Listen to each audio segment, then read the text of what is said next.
at 11.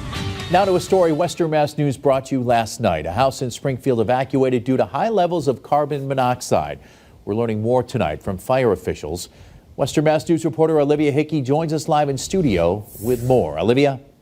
Chris, fire officials tell me a CO detector could have saved the lives of the people inside and say it's a vital piece of equipment in all homes. Western Mass News caught up with Springfield Fire Commissioner B.J. Calvi.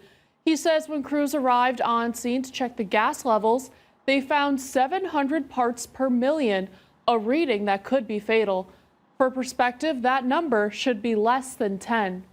Carbon monoxide is a colorless, odorless, tasteless gas that has 4 times affinity for red blood cells than does oxygen, so it inhibits the red blood cells' ability to carry oxygen around and perfuse your end organs.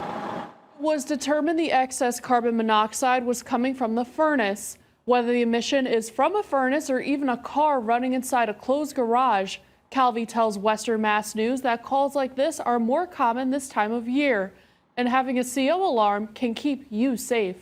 It is a life-saving tool. It's a low-dollar insurance policy for your family to ensure that you don't have a tragedy. The home was red tagged for maintenance by Eversource. We're told people can return inside the home once the heat is restored. Reporting live in studio, Olivia Hickey, Western Mass News.